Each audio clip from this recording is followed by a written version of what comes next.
샬롬. 새롭게 시작된 주간에 하나님의 말씀 의지하여 은혜 받길 소망합니다. 오늘 함께 보실 말씀은 출애굽기 20장입니다.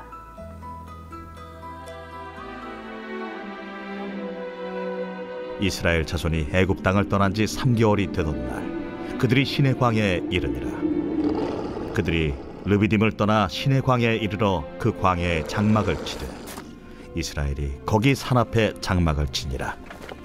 모세가 하나님 앞에 올라가니 여호와께서 산에서 그를 불러 말씀하시되, 너는 이같이 야곱의 집에 말하고 이스라엘 자손들에게 말하라. 내가 애굽 사람에게 어떻게 행하였음과 내가 어떻게 독수리 날개로 너희를 업어 내게로 인도하였음을 너희가 보았느니라.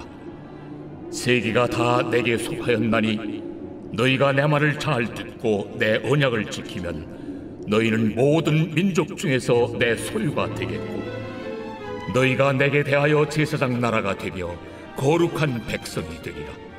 너는 이 말을 이스라엘 자손에게 전할지니라.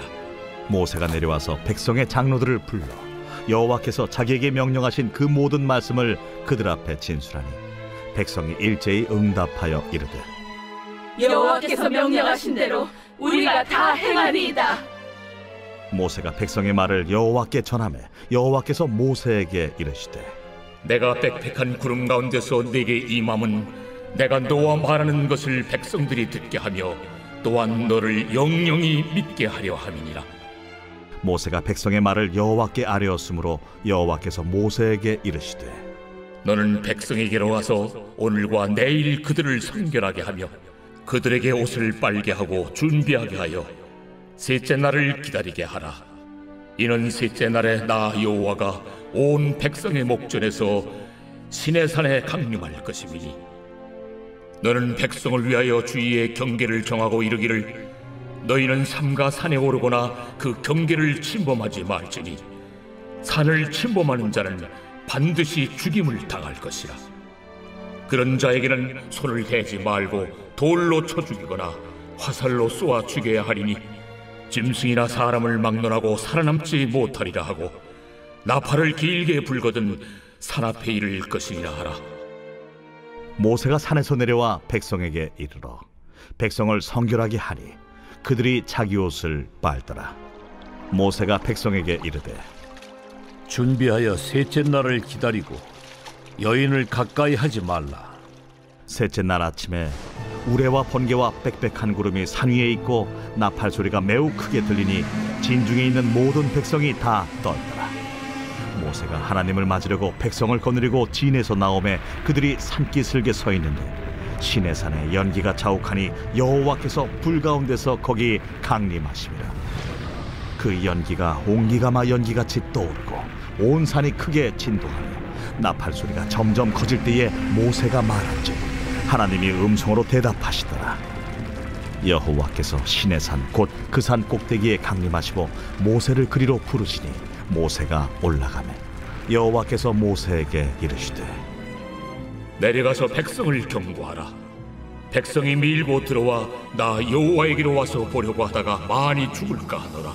또 여호와에게 가까이 하는 제사장들에게 그 몸을 성결히 하게 하라. 나 여호와가 그들을 칠까 하노라.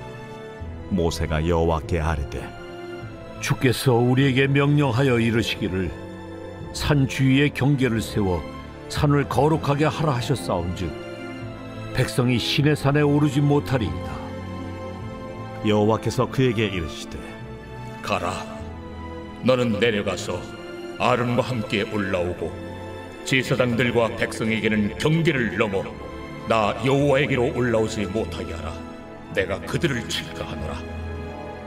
모세가 백성에게 내려가서 그들에게 알리니라.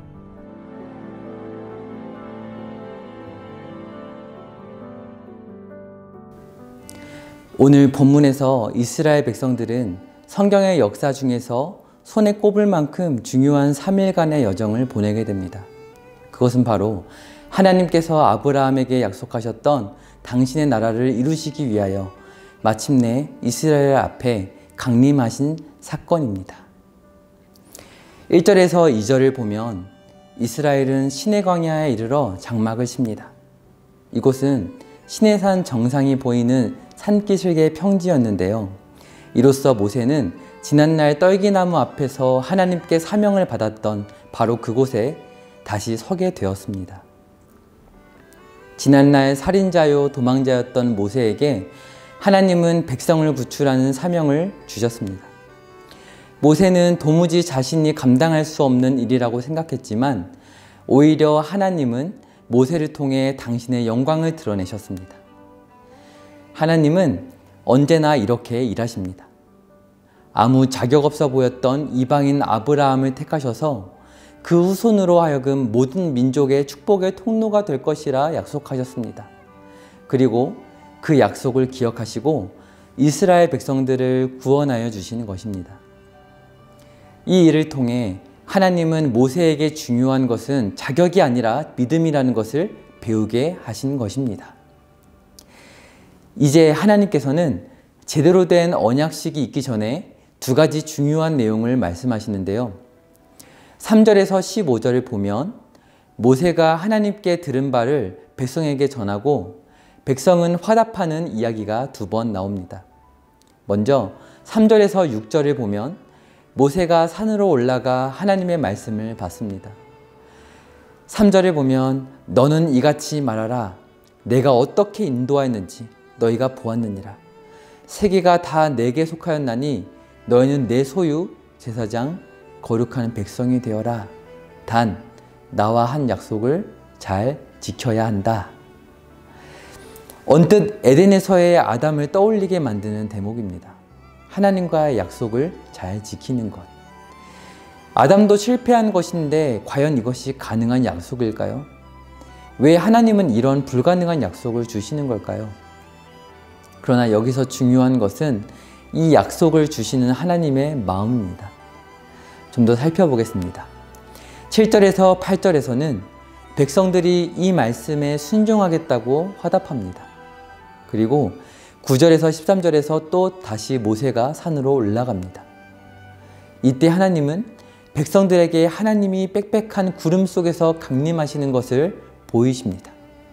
그리고 성결하게 하기 위하여 옷을 빨고 경계를 정하여 침범하지 말라고 하십니다. 짐승이나 사람을 막론하고 이를 어길 시에는 죽임을 당하게 될 것이라고 엄히 경고하십니다.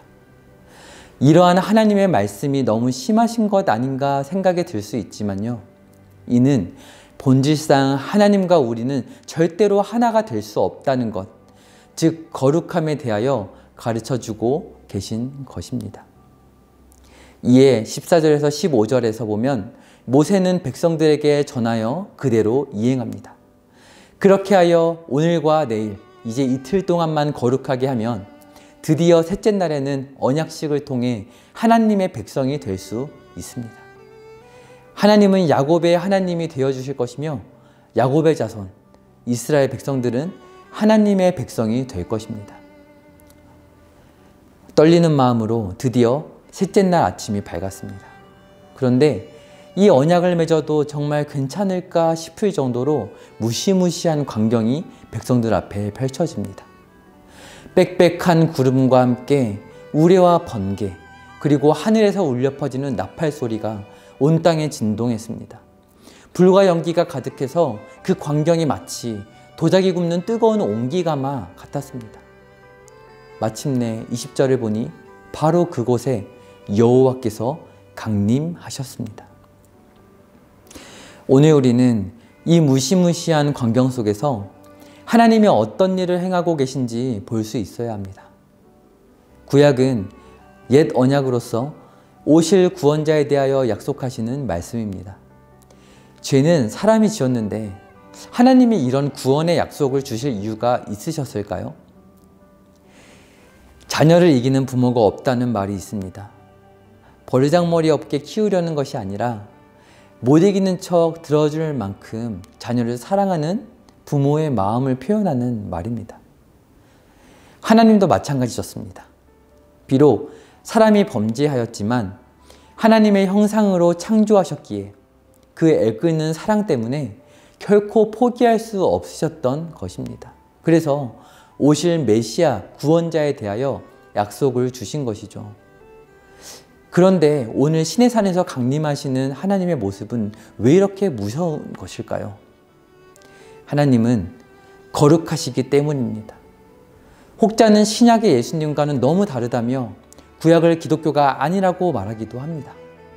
그러나 우리 부모님들께서 자녀를 기르실 때 어떻게 하시나요? 못 이기는 척 들어줄 때도 있지만 잘못된 버릇을 고치기 위하여 혼내시고 뒤돌아서 얼마나 눈물을 흘리고 가슴 아파하시는지 그 마음은 부모가 되기 전엔 알 수 없는 것이죠. 하나님은 이스라엘을 사랑하셨지만 죄가 있는 한 하나님께 나아갈 수 없음을 이스라엘이 알기 원하셨던 것입니다. 이스라엘은 두려웠을 수 있습니다.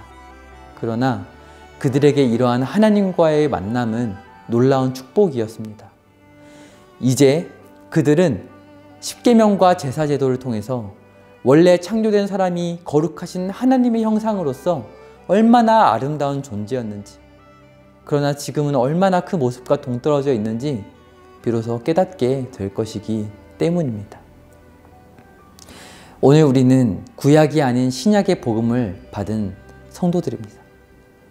에베소서 4장 13절 말씀은 이렇게 말씀합니다. 우리가 다 하나님의 아들을 믿는 것과 아는 일에 하나가 되어 온전한 사람을 이루어 그리스도의 장성한 분량이 충만한 데까지 이르리니, 하나님은 장성한 분량에 이르도록 자라날 것을 격려하고 계십니다. 그리고 4장 7절에 우리 각 사람에게 그리스도의 선물의 분량대로 은혜를 주셨나니 말씀합니다.